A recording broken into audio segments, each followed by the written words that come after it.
Welcome back to another season of PFP. This is season 4, episode 1. Hello, Code 1. I'm your host, Randy Glenn, and with me this season is Rob Baker. Hey everybody, it's that Baker Kid. How you guys doing out there? And Ryan Moore. Hey everybody, how you doing? I am super excited to be back with you guys this season. I have definitely missed you all. I'm really excited for the new format that we're rolling out and all of our new things that we're going to be doing. I know you guys are super excited as well.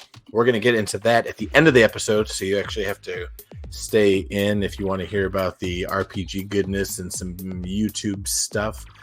But we are going to dive right into this episode, and that is Code 1. That's right, Infinity is dropping its new season. Goodbye N3, hello N4, and with N4, we're getting a game, Code 1. So for those of you that are new to the Infinity world, thanks for joining us. For the experienced players that work a ton and don't necessarily get onto the interwebs a bunch, hopefully we'll be able to catch you up a little bit. So Ryan, what is Code 1? What is this new wonderful, wonderful game? Well, it's Infinity as we know it, air quotes. But I'm going to say simplified, but I don't think that's a great example, right? Basically what it is they're trying to streamline the rules for beginner players, right? So you don't have as many troop choices.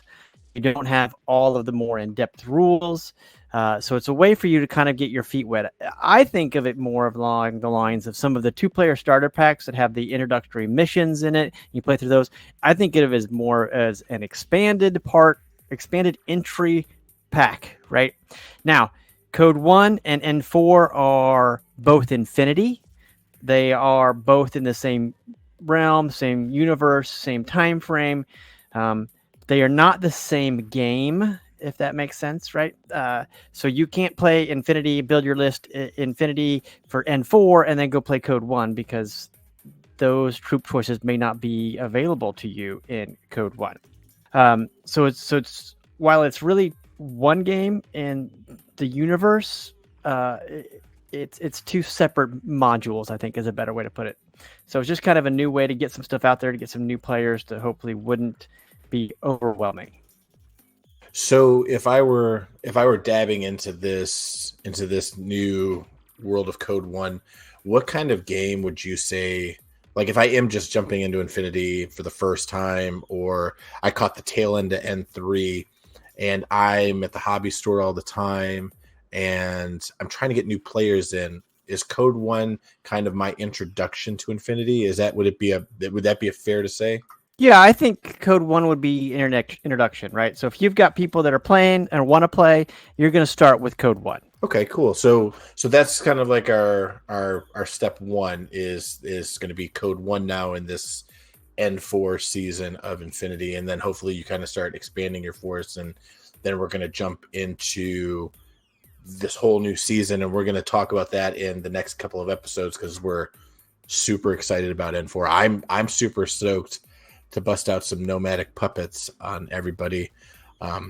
Ryan and Rob, because I love you guys, I'm going to give Rob a shot at this. What are you most excited for, Rob, about Code 1? Like, why, what gets your hobby juices and your gaming juices flowing for some Code 1? So for me, the introduction of Code 1 as a streamlined rule set has the ability to draw in new players, new blood. One of the complaints that a lot of people had for N3 was the learning curve is just so steep, right? And so to Ryan's point of N4 versus Code 1, in Code 1, you only have 2 hacking programs as we know it right now. And so for me, as someone who likes to build the community up and see new players try new things, Code 1 is a great way to, introduce people into the mechanics of the Infinity game, because those mechanics for Code 1 transfer directly over to N4. And because of that direct transfer, now we have the ability to introduce new players at a slower pace. It's not, hey kid, dive into the deep end. We're going to have some water wings for you later. It's, okay, here is the kiddie pool. We're going to teach you how to swim. And teaching you how to swim, now we can build up your confidence because of these streamlined rules and the ability to learn the mechanics and feel comfortable with that with some subtle changes, right? There is no more auto crit, auto wound, or crit causes an auto wound. And so now the ability for the game to not be as harsh out of the gate is there. And sure, there are ways more experienced players can get around that auto crit, auto wound sort of thing, but that rewards people playing the game more often so that you see, oh, okay, I see what you did there, and I'm going to incorporate that.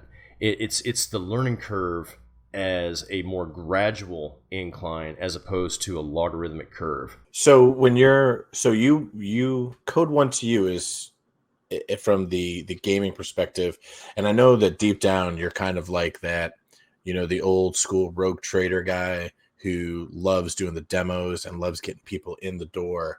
You think this is a good way for us to showcase the hobby in a gaming sense towards our new player base? And even, somebody like me, I've been out of it for, it's been a minute. And I know that when we were talking, I went and picked up the Code One rule books. And I was like, this is so much easier than when I first picked up Infinity. And I could not, hacking was like that thing that I was just like, what? This is such a great game. And then it's hacking. And I felt like it was like getting a master's degree in Infinity, trying to figure out all the hacking programs.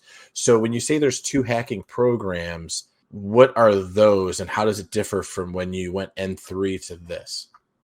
So in N3, there was multiple sword, claw, shield, all sorts of different things. Now it is Carbonite and Spotlight. And so those, as Ryan pointed out, with the 2-player starter set and introductory rules, Code One literally walks you through step by step. Play this mission. This mission will introduce this mechanic.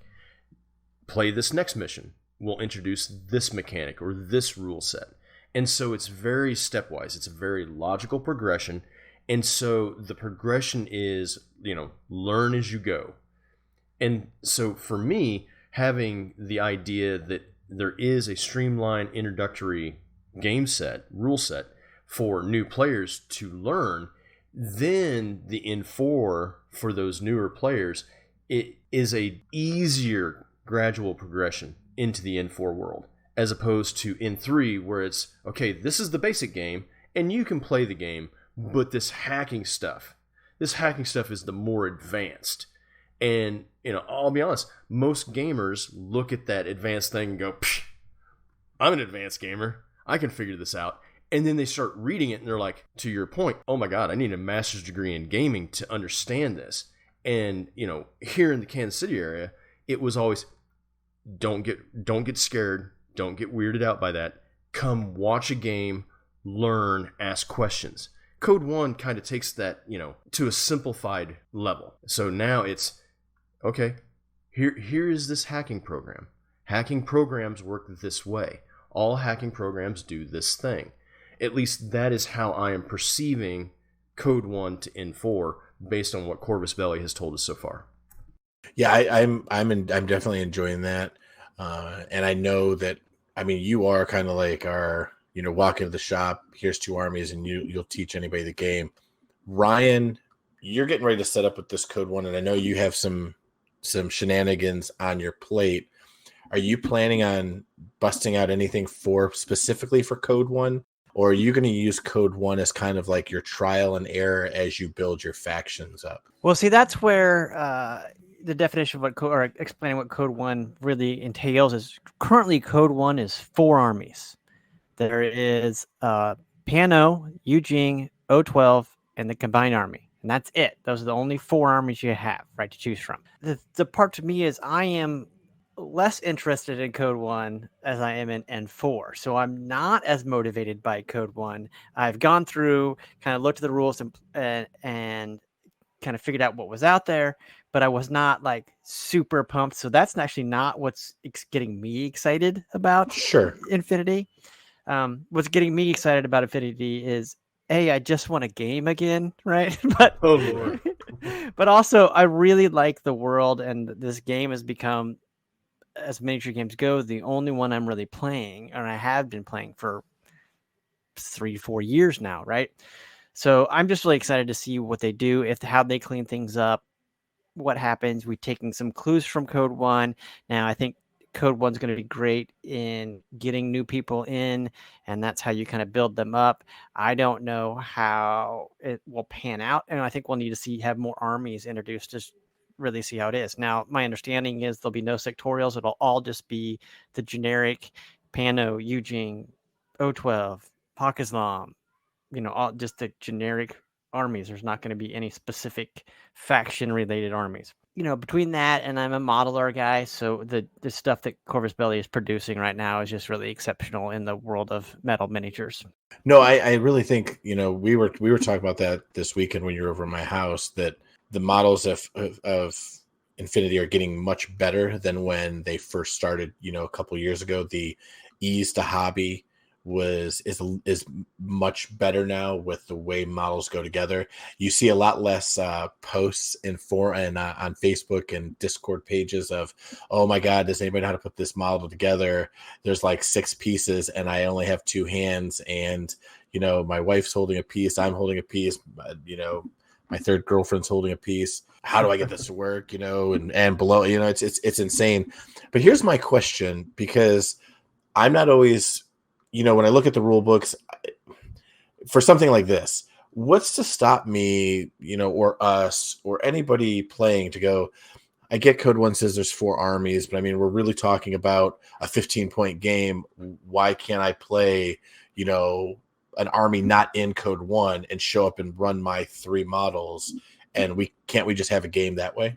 Well, yes and no, right? So, no, you can't play Hawk Islam as a faction in Code One, because the reason being is the points are not there, right? Right now, if Fusilier costs 10 to 12 points in N3, and in Code One they are 1 point, right? So it's not a direct 1-to-1 ratio. So you can't say, oh, well, I'll just remove, if it's 10 points, then it'll be 1 point. Well, it doesn't really work that way straight into Code One.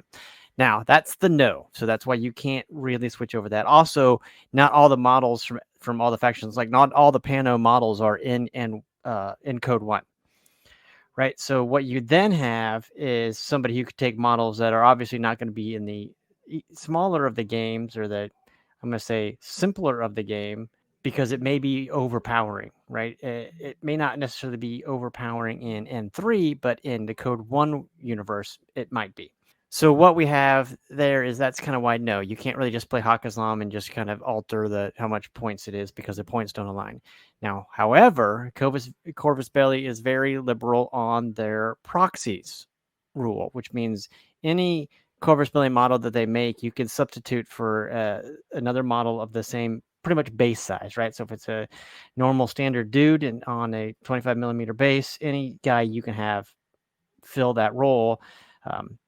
And you can play them as something else. So I can take a, Eugene trooper and play it as a Father Knight, or I guess they're not Father Knights anymore, but in a Pano Knight, right? So, or that's in there, and just swap it out. Now, you want to make sure you're clear with your opponent, because some of that can be confusing, but there is nothing holding you back from playing any models that you have for anything else.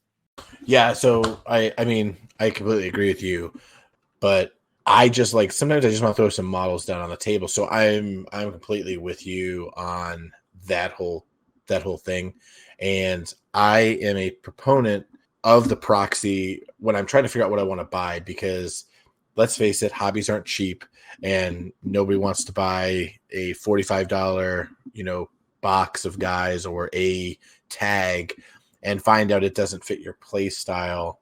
And that's kind of what I initially looked at Code One as. And I know it's only the 4 armies, and I know that that's kind of how it's working out. But I think if I were picking one of those factions, I think I would use Code One a lot as a God, do I like how these models operate in that, in this game setting, knowing that the rules are really stripped back. But do I enjoy these models? And in later episodes, and if people have heard us talk before about the rule of cool versus something competitive, and I think we all kind of walk that middle ground where we like to win and we like to compete, but we also like to follow that model is really cool, so I gotta play with it. So Ryan, I know I'm gonna let out a secret. You're really, really thinking about playing that new O12 faction. So are you contemplating toying with it like as a side project and using Code 1 with that project? Or are you just going to kind of build for N4, and then if somebody shows up and says, hey, I want to play Code 1, and you'll bust out some things for it? So the O12 I've been thinking about, right? Because they've produced some really cool models. I mean, that's literally why I was looking at them. I actually, when they first came out and looked at them, I'm like, I have Pano. They do a lot of the same stuff, right? But as you know, I'm a hobbyer, and my painting has progressed. I really want to kind of repaint some of that stuff. So I'm looking to maybe shift from the Pano and rebuild with the O12, just because some of the models are really cool. I was fine until they released the preview of the Blue Coat model. And that's the dude with the two pistols, or actually the pistol and the submachine gun, because, he's got his arms outstretched. He's got the full face mask and then the old cop hat on. But I laughed because he's SMG and his pistol, because, you got to fire both weapons because the SMG is not shooting out enough ammo. So that's really kind of what I like. I'm going to get that model. So I'm going to have the Starmada set, so maybe I build them and kind of put them together. And then, like you said, they would be something that I have for Code 1 if people want to play it. I still have my Akari for N4, where I'm going to start, because that's where I ended N3, and I really like them, and I really like the models I have. But so that will just be like one of the two slow burn projects that I have on my table. But I mean, that's really my whole thinking on why I'm looking at the O12. It's the faction overall doesn't do anything like, oh, that's really cool, and that's why I want to do it. There's a handful of models and a handful of things that it does that I think is neat. So that's really kind of where I'm at. What about you, Rob? Where are you at with this whole Code 1? Are you excited to play it? I know you want to teach it, but are you excited to play it? And if you're going to play it, what are you busting out for it? So I'm excited to play it because there's a lot of people that look at Code 1 as the streamlined diet version, right? So if N4 is your fully loaded, sugary caffeine goodness, Code 1 is more your diet, flavor. And I'm excited to play Code 1 because I think that being in the golden age of miniature games, right, there are so many games out there that there's a lot of people that like to play or would like to play Infinity, but the models traditionally, to your point, of being super hard to put together because you need 18 hands and super glue and a super glue accelerator and things like that. Now with the way that Corvus Belli's models go together for Infinity the game is just it's push it together, a little bit of super glue, and you're done. So that modeling aspect that Ryan just talked about is something for me that I've gotten away from, making conversions and things like that. And now I am literally just machine gunning through a whole bunch of models. Since the pandemic started back in March, I think I'm on to 120 models completed, which is crazy talk.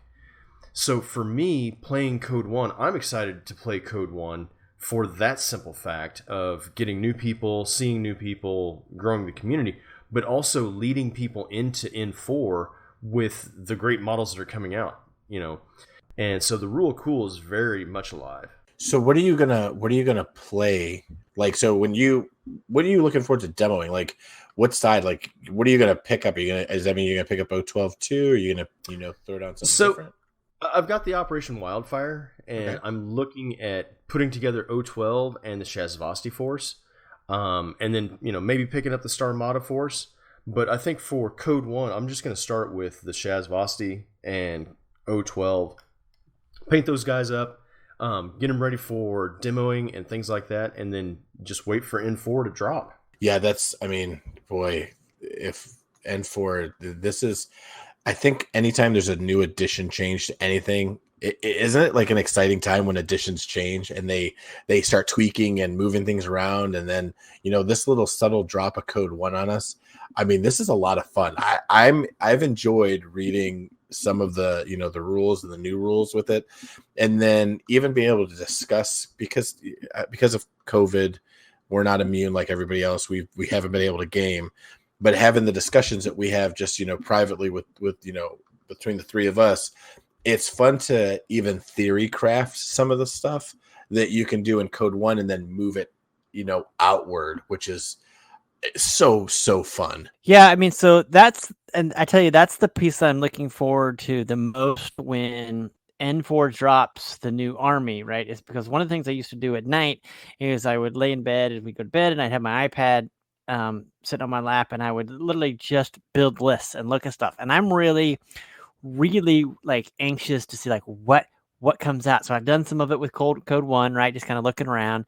But I really kind of want to dive into some of the other, like for instance, the Akari. Like I said, I really want to see if they do anything, if anything changes with them, and like what the build looks like. And then now that the order cap gets changed up, right? Because that's another thing in Code 1, you're limited to 10 orders, like 10 dudes that generate orders.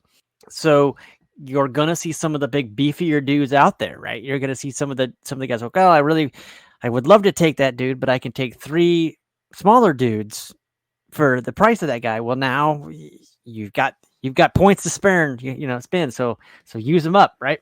So I think that is the exciting piece, because it's gonna make some of the hobby or the theory crafting and list building unique again, and cut out some of the probably the order bloat that was happening. So you're going to see some of the cool models that were just too expensive before.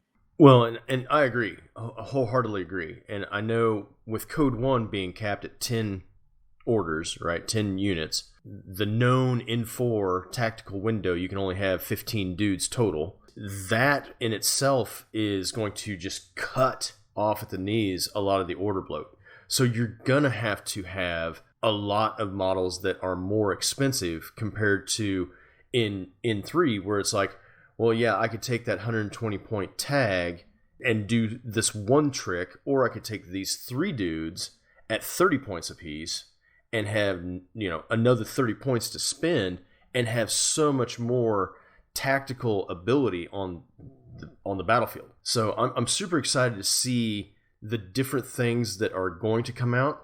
And I'm also really interested in seeing how the rules play out, because, they've done away with the nested rules for N4.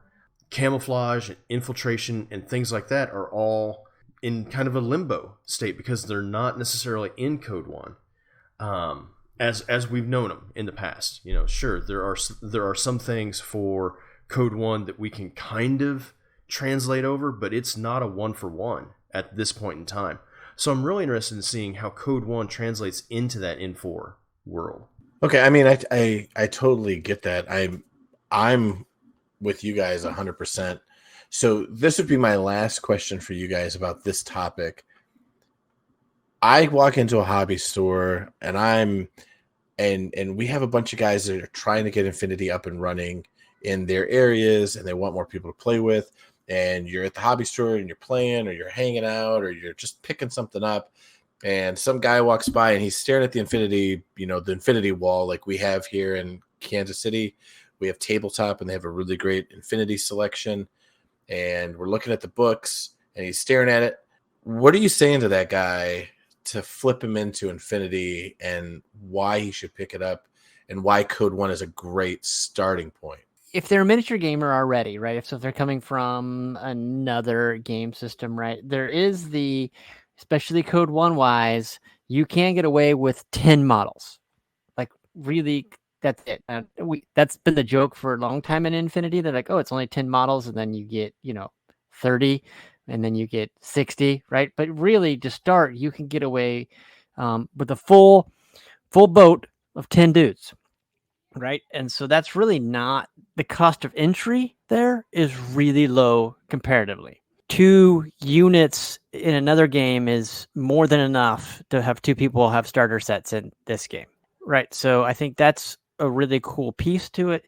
But then what you also are doing is start talking about is it's Infinity is not about having your dudes survive. Infinity is about completing the objective. So you don't care if your dudes die as long as you can complete the objective, which is different, right? Because people get, oh, you killed this dude, you killed that dude, I can't win because you killed all my dudes. Well, Infinity, you can kill all my dudes and I can still win because it's the objective that's the piece, right? So I think that's a unique perspective. And then as you start looking at the models, right, there's some cool models out there. And then you can start questioning like, well, what do you play? How do you like to play? What are the things you're looking for? Because there are groups that do all of those things in some form of capacity.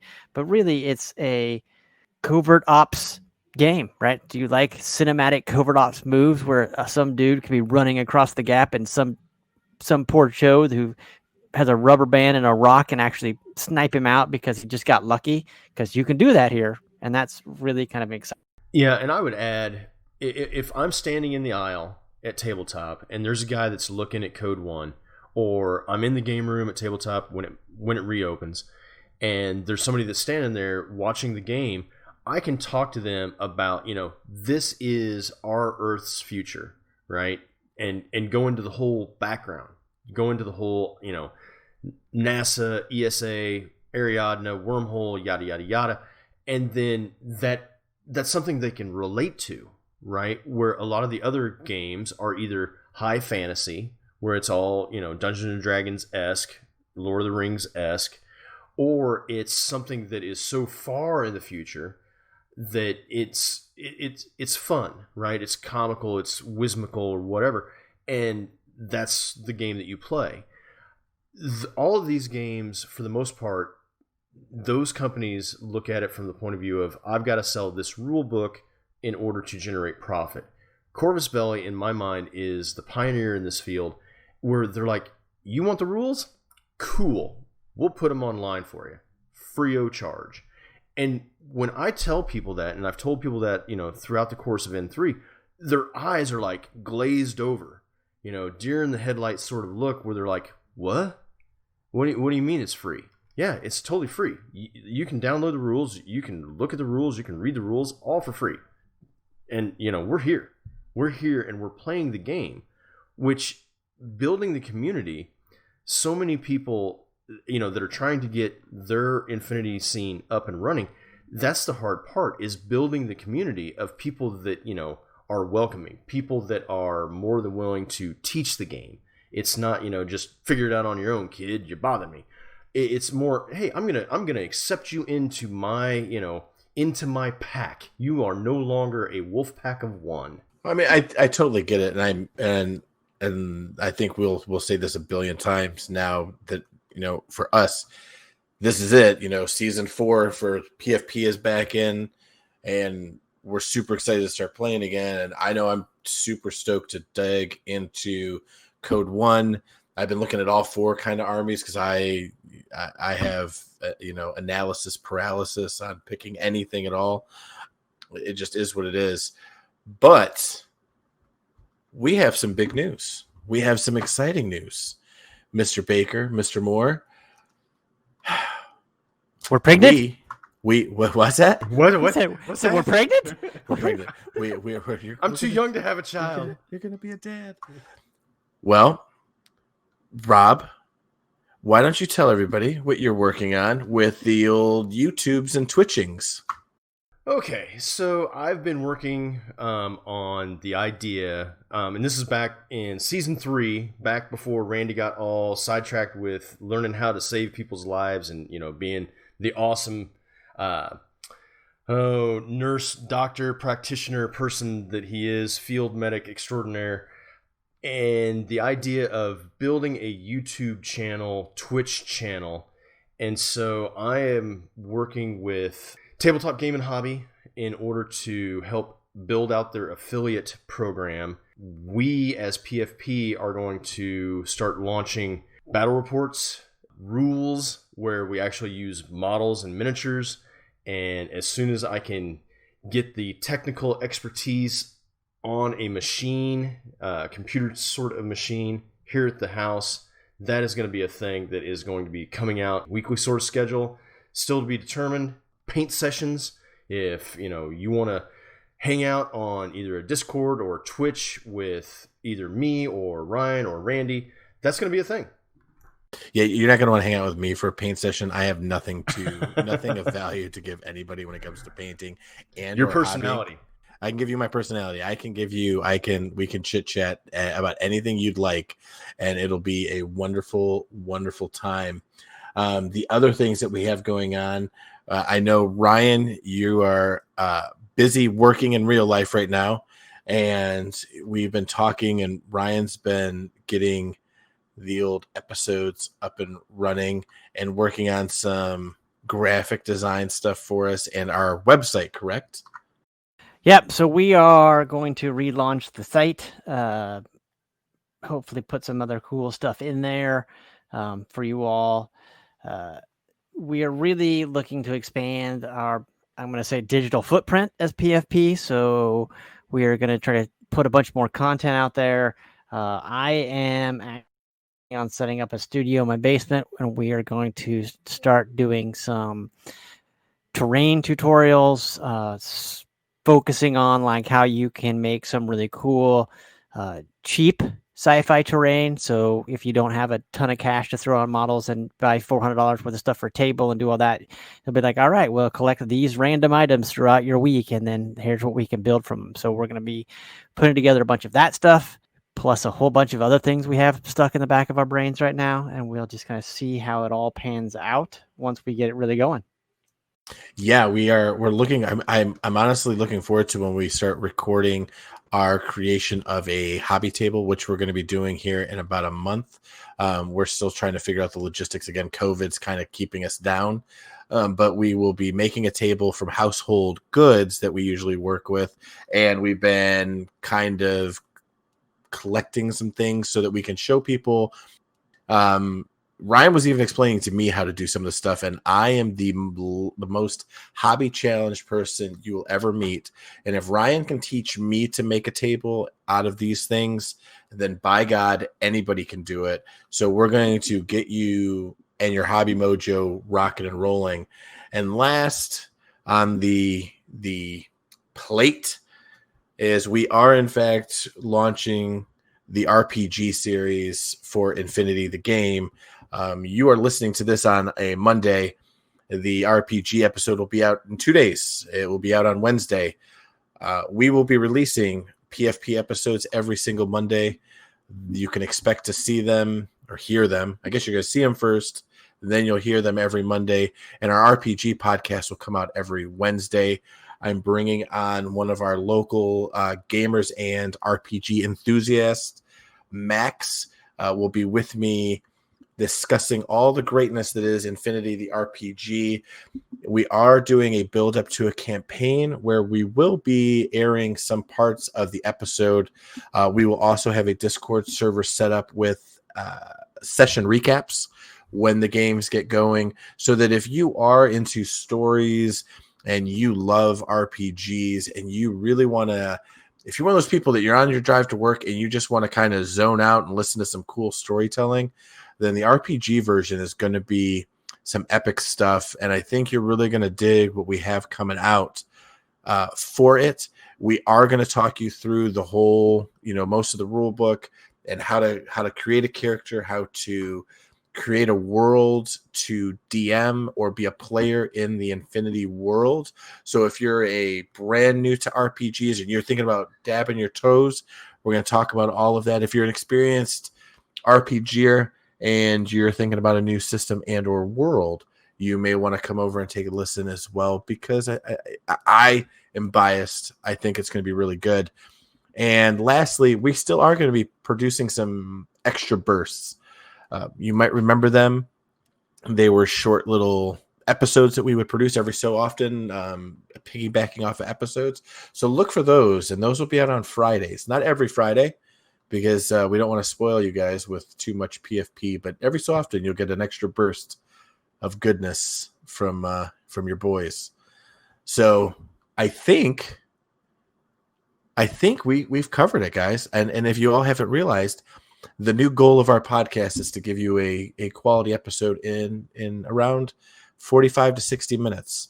So we don't want it to go on too long. We hope this is something you can listen to while you're hobbying or possibly driving in your car to and from work. Did I miss anything this episode? I'm a little rusty, so I might have missed something. Did I miss anything, Rob and Ryan? Well, Randy, I think the one thing that is kind of missing is we are going to have a sponsor. That may have been the big news that you were talking about when you were like, we've got a big announcement. Oh, we do have we have a sponsor. Yeah. See, this is why we could never get a sponsor before, because I would never remember to, do the plug. Yeah. So, again, going back to Tabletop Game and Hobby, they've been in business here in the Kansas City area for over 25 years. They are expanding. They're taking the time during COVID to kind of stretch their legs a little bit, and they are going to be expanding, and we are part of that expansion.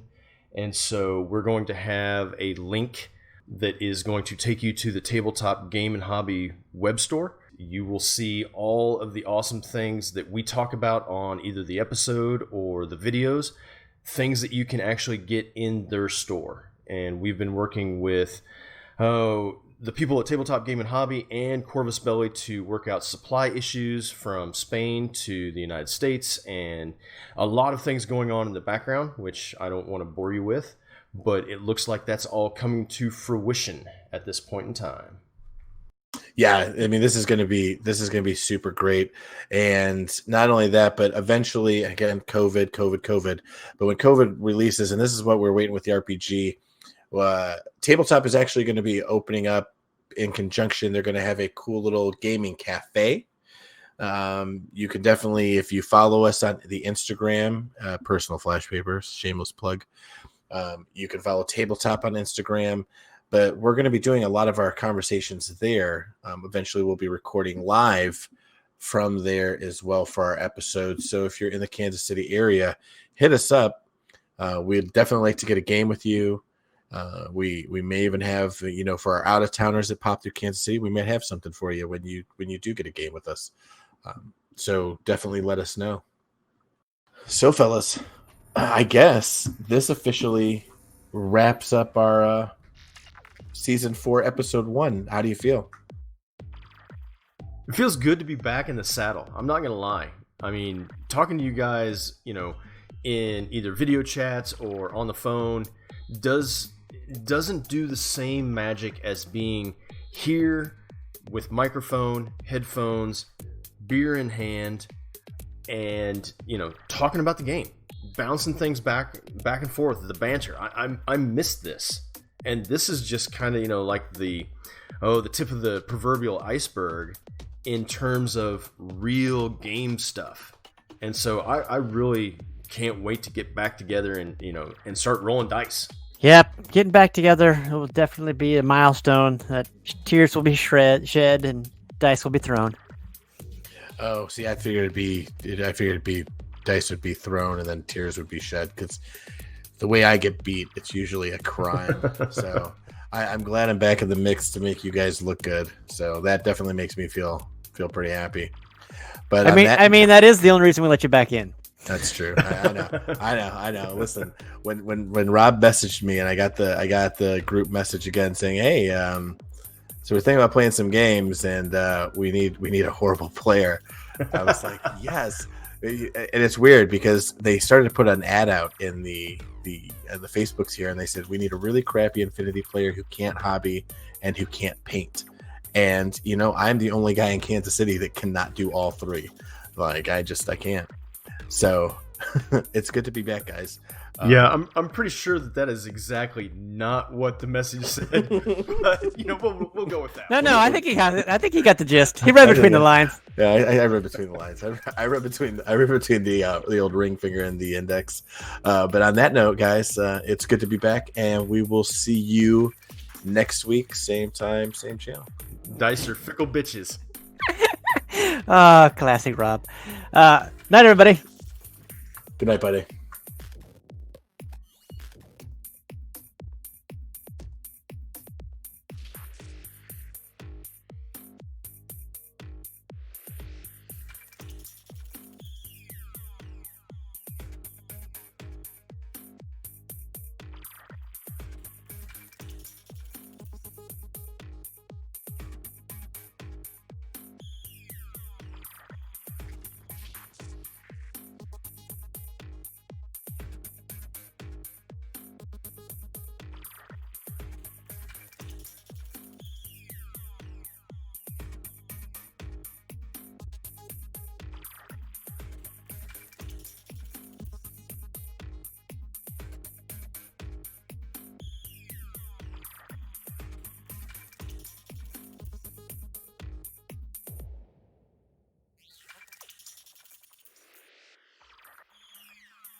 Background music.